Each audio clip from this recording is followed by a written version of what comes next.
এত অ্যাক্টিভিটিস ছিল না। তো আমি মিনার থেকে আসলাম, মুজদালেফা থেকে, আরাফাত আরাফাত থেকে মুজদালেফা রাতে যাপন করে আসছিলাম।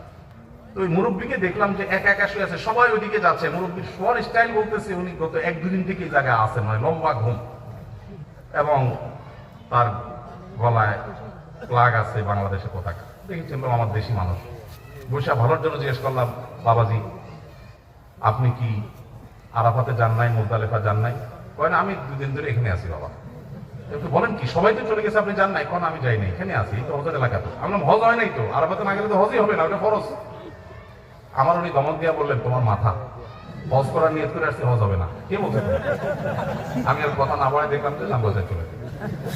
তো বুড়া বয়সে হজ করতে গিয়ে অনেকে উল্টাপাল্টা করে। তো জোয়ান বয়সে হজ করবেন, যাদের ফরজ হয়েছে বাবা মাকে নিয়ে করাতে পারলে আলহামদুলিল্লাহ, কিন্তু না করাতে পারলে নিজের হজ করবেন। বাবা মারা মুরব্বীরা যারা আছেন উল্টাপাল্টা বদদোয়া দিবেন না, ভুল বুঝবেন না যে ছেলে নিজে হজ করলো আমারই করার না। তার উপরে ফরজ হচ্ছে সে করবে, তার যদি আল্লাহ টাকা বেশি দেয় তো নিজেও করবে, বাপ মাকেও নিয়ে যাবে, সেটা ভিন্ন কথা। কিন্তু না থাকলে তারটা আগে করতে হবে, যেহেতু তারটা ফরজ হয়েছে, আপনার টাকা নেই, আপনার উপর ফরজ না। এটা রেসপেক্টের বিষয় না। মেয়েরা বাপের বাড়ির জমি বিক্রয় করলে হজ করা কি ফরজ? বাপের বাড়ির জমি বিক্রি করলে মেয়েদের উপর হজ ফরজ কিনা বলেন, উত্তর দেন। মুফতি তো আপনারা সবাই একটু দিলেন। করতে পারেন।